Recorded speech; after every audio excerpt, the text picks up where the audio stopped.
conversation about rugby league and have a quick chat today about the Steve Prescott Man of Steel odds. Obviously the price has been out for a while. League starts on Thursday, Super League starts Thursday. You've got Warrington travelling to Wigan, kick us off. Really exciting first week of games, just the same as it was last year. There's plenty of big games. I think there's a whole derby. I think repeated the grand final as well later on the week with St Helens and Salford. Now obviously Jackson Hastings won it last year. He's now moved to Wigan. He's 16-1 to win it again. Obviously, I think the system suited him last year. I think obviously, he was. He's man of the match most weeks for Salford, so obviously the way the system is now, it's a bit different. So you get 3 points for being man of the match, two then one, so three points for, the three players get points in the game. So it's going to favour certain players more than others. Obviously you've got Maloney, who's 14-1 favourite alongside Austin. I think Austin possibly leading by the time he got injured last year, but I'm brutally honest. I think the way Hastings played towards the end of the season, I think Hastings probably would have won it anyway. But Austin's 14-1. Well, Maloney's going to be a stellar signing. Well, he's a stellar signing for Catalans. But again, how many games are they going to win, especially on the road? You probably have to. The man of the match usually comes from the winning side. The one who's going to get the 3 points is normally from the winning side. There's some great names out there. You've got Lachlan Coote 16-1, Luke Gale 16-1, someone else that's won it before. They're the same price as Hastings. Sonny Bill 18-1. He'll have his backers, but again, how many games is he actually going to play this year? We're not quite sure. James Roby, the latter end of his career, is 20-1. You've got Whittup himself, 20-1.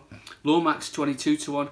He was probably my man of steel last year. I think he was the best player in the Super League last year, just ahead of Hastings. But you certainly can't argue with the way it turned out. And you've got Bevan French at 25-1. I think that Bevan French might actually be playing fullback for Wigan this year. I think they might be moving Hardacre to the centres and playing French at fullback. I personally think French is a halfback myself, but that probably shows more than what I know.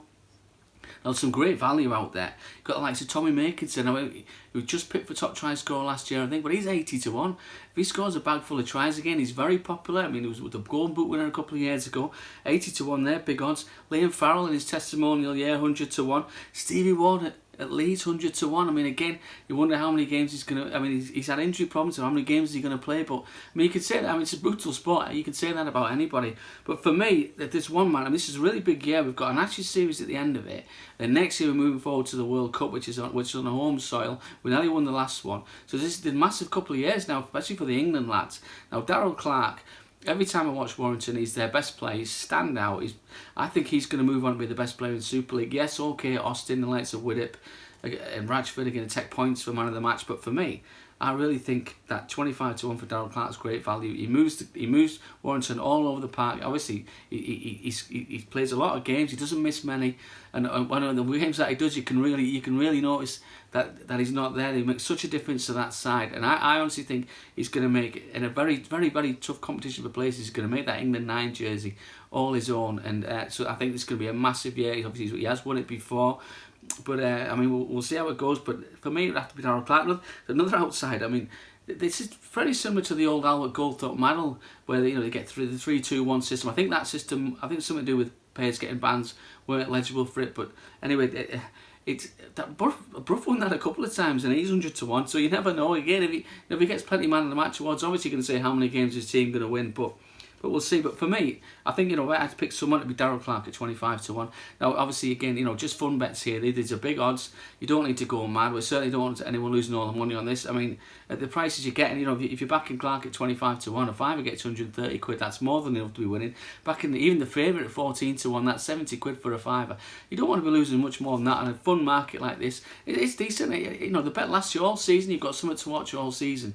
So it is quite decent. Now, I mentioned this for Sporting Index of some interesting odds. There's loads of different anti-post odds. You've got the try scores, you've got dream teams, obviously the Man of Steel, which we're talking about here. But Sporting Index have come up with odds of the top offloader and the top tackler. We'll talk about the top tackler first. Obviously, Danny Horton's the name that stands out. He was top tackler last year. He got the award at the Man of Steel Awards. We'll never forget his tackle in the Challenge Cup final a few years ago against Warrington that won the cup. That'll go down in folklore in all that tackle.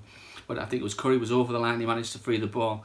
Now he had way over 1,200 tackles last year, and he's 2-1 favourite, which is fair enough. If he plays the game, you've got to imagine he's going to be there. But obviously there's Luke Yates, who was at London last year, and he's now gone to Salford. Now he was the only other player over 1,000. He had 1,200 as well, 1,211. Now he's 5-1. I think that's probably where my value would be. There's no one else that gets over 1,000 apart from these two. They're miles clear of the rest. You've got the likes of Isa, who's 14-1. He made just over 900, and Sam Powell, I think he's 10-1. Sam Powell. Alex Mellow's at Leeds now. He's 25-1. All these were over 900 last year. Liam Watts, another interesting one again. He was 33. He's 33-1. Yeah, obviously he'll play a lot of minutes. He doesn't like coming off.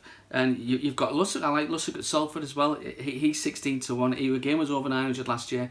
And just the last one from Castleford, you've got McShane. He's 6-1. All these players were over 900. But like I said, the top two in the betting were over 1,200. So they were a long way, over 200 tackles more than anybody else.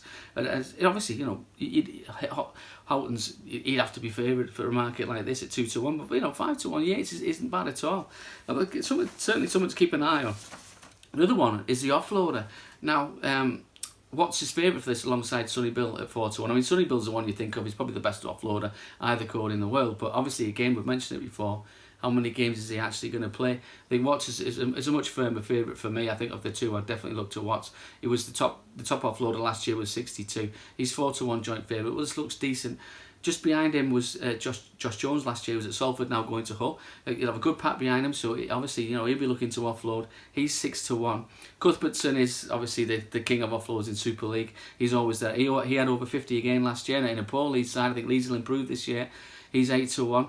So again, there's a bit of value if you're looking about. You've got Mike Cooper. He had 50 last year. He's 6-1. I think he's been in the top two for the last 3 years. If you're looking for a bit of value, I mean, he could be a man.